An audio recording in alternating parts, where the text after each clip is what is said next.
Already ಪಕ್ಷದಿಂದ ಹೊರಹಾಕಲ್ಪಟ್ಟಿದ್ದಾರೆ. ಅದನ್ನ ಯಾರು ಸಹಿತ ಜಸ್ಟಿಫೈ ಮಾಡ್ಕೊಳ್ಳೋ ಅಗತ್ಯನೇ ಇಲ್ಲ, ಯಾರು ಮಾಡ್ಕೊಳ್ಳಲ್ಲ. ಒಂದು ಮೇಡಮ್ ಮಾತಾಡ್ತಾ ಹೇಳಿದ್ರು ಅಹಂಕಾರ ಅಂತಂದ್ರು. ನಾವು ಜಸ್ಟಿಫೈ ಮಾಡ್ತಾ ಇರೋದ್ರಿಂದ ಇದ್ಯಾವ ರೀತಿ ಅಹಂಕಾರ ಅಂತ ಅಂದ್ರು. ಅಹಂಕಾರ ಅಂತ ಹೇಳಿದ ಕೂಡ ನನಗೆ ಮೊದಲೇ ನೆನಪಾಗಿರೋದು ಮೋದಿ ಮತ್ತು ಶಾ. ಅಹಂಕಾರದ ಪರಮಾವಧಿಯಲ್ಲಿ ಯಾರಾದ್ರೂ ನಾಯಕರನ್ನ ನಾವು ಇಡೀ ಕಳೆದ ಒಂದು 4 ದಶಕದಿಂದ ನೋಡಿದ್ರಿ ಅಂತಂದ್ರೆ ಅಹಂಕಾರಕ್ಕೆ ಪ್ರತಿನಿಧಿಗಳು ಯಾರು ಅಂತಂದ್ರೆ ರಾಯಭಾರಿಗಳು ಯಾರಿದಂದ್ರೆ Modi and Shah and gang. Okay, ನೀವು ಕಡೆ ಮಾತಾಡಿ. ಮತ್ತೆ ಬಣ ರಾಜಕಾರಣದ ಬಗ್ಗೆ ಮಾತಾಡಿದ್ರಿ. ಬೇರೆ ರಾಷ್ಟ್ರೀಯ ನಾಯಕತ್ವದ ಕಡೆ ಮಾತಾಡೋಣ. ಇಲ್ಲೇ ಅಶೋಕ್ ಅವರು ಮಾತಾಡ್ತಾ ಇರೋದು ನಮ್ಮ ಯಡಿಯೂರಪ್ಪ ಮಗ ಅವರಿಗೆ ಅರ್ಥ ಆಗ್ತಾ ಇಲ್ಲ, ಯಡಿಯೂರಪ್ಪ ಮಗ ಆಗ್ತಾ ಇರೋದು ಯತ್ನಾಳ್ ಅವರಿಗೆ ಅರ್ಥ ಆಗ್ತಾ ಇಲ್ಲ. ದಿನ ಬೀದಿ ರಂಪಾಟ ಯಾಕೆ? ನೀವು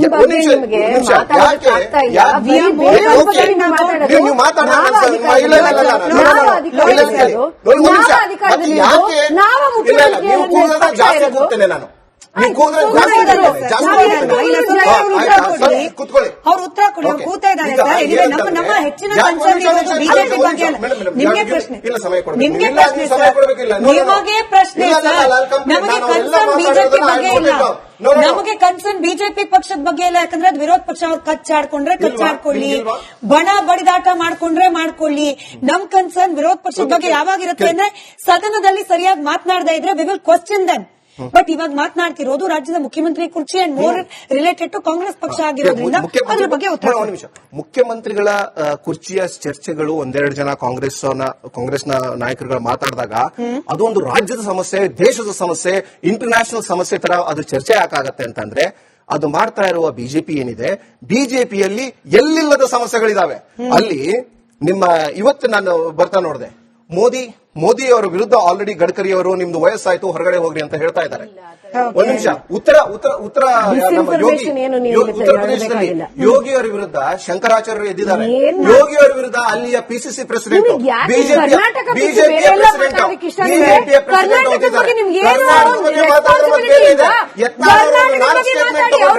ಇವರು ಹಣೆ ಬರ ಗೊತ್ತಾಗ್ಬಿಡುತ್ತೆ. ಗೊತ್ತಾಯ್ತಾ? ಕಾಂಗ್ರೆಸ್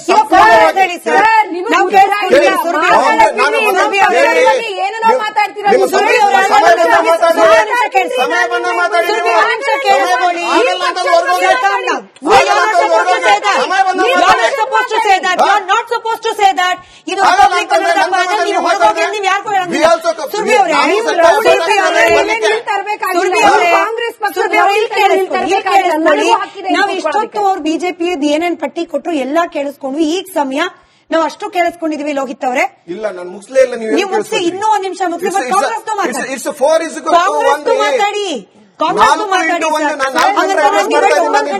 ಮಾಡಕ್ಕಾಗಲ್ಲ. ನೀವೇ ಮಾತಾಡಿ, ರಾಜ್ಯದ ಕಾಂಗ್ರೆಸ್ ಬಗ್ಗೆನೂ ಮಾತಾಡಿ. ಓಕೆ, ರಾಜ್ಯದ ಕಾಂಗ್ರೆಸ್ ಬಗ್ಗೆ ಮಾತಾಡ್ತಾರೆ. ಓಕೆ, ರಾಜ್ಯದ ಕಾಂಗ್ರೆಸ್ ಬಗ್ಗೆ ಮಾತಾಡ್ಬೇಕಂತಂದ್ರೆ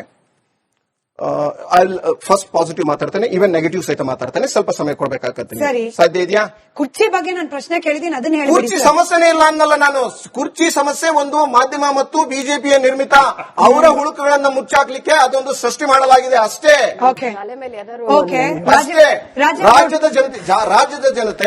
ರಾಜ್ಯದ ಜನತೆ ಮಹಿಳೆಯರು, ದುರ್ಬಲ ಸಮುದಾಯದವರು ತುಂಬಾ ಸುಭಿಕ್ಷವಾಗಿದ್ದಾರೆ.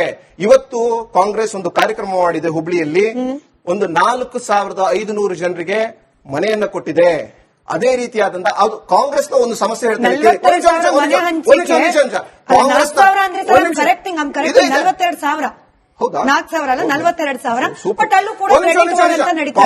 ಕಾಂಗ್ರೆಸ್ನ ಒಂದು ಬಹುದೊಡ್ಡ ಸಮಸ್ಯೆ ಏನಂತಂದ್ರೆ ಆಚಾರ ಹೇ, ವಿಚಾರ ಹೇ, ಪ್ರಚಾರ ನೈ ಹೇ. ಯಾಕಂದ್ರೆ ನೀವು ಪ್ರಚಾರ ಮಾಡಲ್ಲ.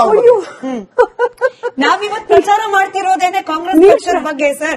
ನಾವು ಬಿಜೆಪಿ ಡಿಬೇಟ್ ಮಾಡ್ತಾ ಇಲ್ಲ, ನಾವು ಮಾಡ್ತಾ ಇರೋದೇ ಕಾಂಗ್ರೆಸ್ ಪಕ್ಷದ ಹೈಕಮಾಂಡ್ ಹೆಂಗ್ ರೆಸ್ಪಾಂಡ್ ಮಾಡ್ತಾ ಇದೆ, ರಾಹುಲ್ ಗಾಂಧಿ ಅವರು ಎಷ್ಟು ಸಮಯ ಕೊಟ್ಟಿದ್ದಾರೆ, ಡಿಕೆ ಶಿವಕುಮಾರ್ ಅವರು ದಾವಣಗೆರೆ ಯಾಕೆ ಮಾತಾಡ್ತಿದ್ದಾರೆ, ಡಿಕೆ ಸುರೇಶ್ ಅವರು ತಾಳ್ಮೆ ಜಪ ಯಾಕೆ ಮಾಡ್ತಿದ್ದಾರೆ, ಇದೆಲ್ಲವೂ ಕೂಡ ಕಾಂಗ್ರೆಸ್ ಪಕ್ಷದ ವಿಚಾರನೇ. ಕಾಂಗ್ರೆಸ್ ಪಕ್ಷದೇ ಪ್ರಚಾರ, ಕಾಂಗ್ರೆಸ್ ಪಕ್ಷದೇ ಚರ್ಚೆ. ಎನಿವೆ ರಾಜೀವ್ ಗೌಡ್ರೆ, ಮಾಧ್ಯಮ ಸೃಷ್ಟಿ ಇದೊಂದು 1000 ಸತಿ ಕೇಳ್ಬಿಟ್ಟಿದೀವಿ. ವಿರೋಧ ಪಕ್ಷದವರು ನೀವು ಅದನ್ನ ಹೆಂಗ್ ಡಿಫೆಂಡ್ ಮಾಡ್ಕೊಳ್ತಿರೋ ಗೊತ್ತಿಲ್ಲ. ನಾನು ಮತ್ತೆ ಹೇಳೋದದೇನೆ, ಮಾಧ್ಯಮದವ್ರು ಪ್ರಶ್ನೆ ಕೇಳಿದಾಗ ವಿ ವಿಲ್ ನಾಟ್ ಆನ್ಸರ್. ತುಂಬಾ ಓಪನ್ ಆಗಿ ಹೇಳ್ತೀನಿ ಸರ್. ಮಧು ಬಂಗಾರಪ್ಪನವ್ರು ಬಂದಿದ್ರು, ಕಳೆದ ವಾರ ಮಹಾಭಾರತ ಚರ್ಚಾ ಕಾರ್ಯಕ್ರಮದಲ್ಲಿ ನಾನು 2 ಸತಿ ಪ್ರಶ್ನೆ ಕೇಳಿದೆ ಕುರ್ಚಿ ಕಾಳಗ. ಇಲ್ಲ, ನಾನು ಮಾತಾಡಲ್ಲ, ಸಿಂಪಲ್, ಮುಗಿದೋಯ್ತು. ಈ ರೀತಿ ಎಲ್ರಿಗೂ ಮಾತನಾಡಕ್ ಅವಕಾಶ ಇದೆ.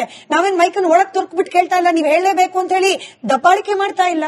ಬಟ್ ಮಾತು ಅವರೇ ಆಡ್ತಿದ್ದಾರೆ ಕಾಂಗ್ರೆಸ್ನವರು. ಇಲ್ಲ, ನನ್ನ ಸ್ನೇಹಿತರು ಸಾಮಾಜಿಕ ಹೋರಾಟಗಾರರು ಒಂದೆರಡು ವಿಚಾರಗಳನ್ನ ತುಂಬಾ ಚೆನ್ನಾಗಿ ಚರ್ಚೆ ಮಾಡಿದ್ರು. ಕಾಂಗ್ರೆಸ್ನವ್ರಿಗೆ ಮಹಿಳೆಯರ ಬಗ್ಗೆ ತುಂಬಾ ಗೌರವ ಅಂತ. ಹೌದು, ಕಾಂಗ್ರೆಸ್ ಪಕ್ಷದಲ್ಲಿರೋರ್ನ ಗೌರವಯುತವಾಗಿ ಮಾತಾಡ್ತಾರೆ ಅವ್ರ ಸಿಎಂ ಅವರು. ನಮ್ಮ ದೇಶದ ಫೈನಾನ್ಸ್ ಮಿನಿಸ್ಟರ್ನ ಯಾವ ರೀತಿ ಮಾತಾಡಿದ್ರು ಅನ್ನೋದನ್ನ ಅವ್ರು ಒಂದ್ಸತಿ ನೆನಪು ಮಾಡ್ಕೊಳ್ಳಿ. ಆಮೇಲೆ ಇವರ ಉಪಮುಖ್ಯಮಂತ್ರಿಗಳು ಒಮ್ಮೆ ಒಂದು ಹೆಣ್ಣು ಮಗಳನ್ನ ಸ್ಟಿಂಗ್ ಆಪರೇಷನ್ ಮಾಡಕ್ ಹೋದಂತ ಪತ್ರಕರ್ತ ಹೆಣ್ಮಗಳ ಎದೆ ಮೇಲೆ ಕೈ ಹಾಕಿ ಬಟ್ಟೆ ಹರಿತಾರೆ. ಅವಾಗ ಮಹಿಳೆಯರ ವಿಚಾರ ಚರ್ಚೆ ಆಗ್ಲಿಲ್ಲ.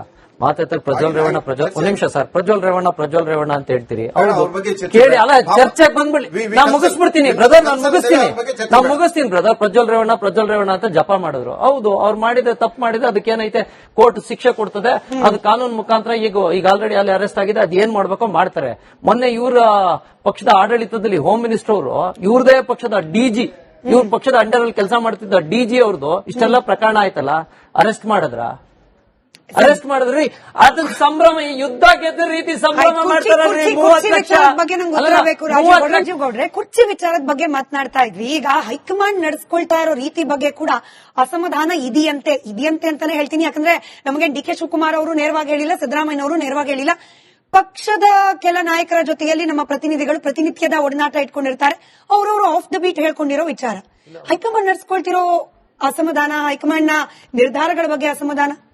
ಈಗ ಒಂದು ಸರ್ಕಾರ ನಡೀತಾ ಇದೆ ಅಂತ ಅಂದಾಗ, ಒಬ್ಬ ಸರ್ಕಾರ ಅಂದ್ಮೇಲೆ ಒಬ್ಬ ಮುಖ್ಯಮಂತ್ರಿ ಅಂತ ಕರಿತೀವಿ, ಕಾಂಗ್ರೆಸ್ ಲೀಡರ್ ಅಂತ ಕರೆಯಲ್ಲ, ಒಬ್ಬ ಉಪಮುಖ್ಯಮಂತ್ರಿ ಅಂತ ಕರಿತೀವಿ. ನೀವು ಸರ್ಕಾರಕ್ಕೆ ಬಂದಾಗ ದ್ವೇಷದ ರಾಜಕಾರಣಗಳನ್ನ ಬಿಡಬೇಕು. ಯಾವುದೋ ಒಂದು ಪ್ರಕರಣದಲ್ಲಿ 30 ಲಕ್ಷ ಕೊಟ್ಟು ಸಂಭ್ರಮಾಚರಣೆ ಮಾಡ್ತೀರಿ ಅಂದ್ರೆ ಯಾವ ಮಟ್ಟಕ್ಕೆ ದೇಶದ ಪರಿಸ್ಥಿತಿನ ತಂದಿಟ್ರಿ ಅನ್ನೋದನ್ನ ನಾವು ಒಂದ್ಸತಿ ಯೋಚನೆ ಮಾಡಬೇಕು. ಈ ಮನಸ್ಥಿತಿಲಿ ಸರ್ಕಾರಗಳು ನಡೀತಾ ಹೋದ್ರೆ ಉಪಮುಖ್ಯಮಂತ್ರಿ ಕಂಡ್ರೆ ಮುಖ್ಯಮಂತ್ರಿಗಾಗಲ್ಲ, ಮುಖ್ಯಮಂತ್ರಿ ಕಂಡ್ರೆ ಹೋಮ್ ಮಿನಿಸ್ಟರ್ಗಾಗಲ್ಲ. ಮುಖ್ಯಮಂತ್ರಿನ ನೀವು ಇದ್ರ ಬಗ್ಗೆ ಒಂದು ಪ್ರಶ್ನೆ ಕೇಳಿದ್ರೆ ಮುಖ್ಯಮಂತ್ರಿ ಹೇಳ್ತಾರೆ DCM ನ ಕೇಳ್ಕೊಳ್ರಿ ಅಂತಾರೆ. ಆಮೇಲೆ ಆದಂತ ಪೊಲೀಸ್ನವ್ರನ್ನ ಆಲಾಯಕು ಅಂತ ಬೈತಾರೆ. ಮುಖ್ಯಮಂತ್ರಿಯಿಂದ ನಾವು ಎಕ್ಸ್ಪೆಕ್ಟ್ ಮಾಡುವಂತದ್ದೇನು, ಸರ್ಕಾರದಿಂದ ಎಕ್ಸ್ಪೆಕ್ಟ್ ಮಾಡುವಂತದ್ದೇನು? ಜನ ಆಲ್ರೆಡಿ ಪಕ್ಷದಿಂದ ಹೊರಹಾಕಲ್ಪಟ್ಟಿದ್ದಾರೆ.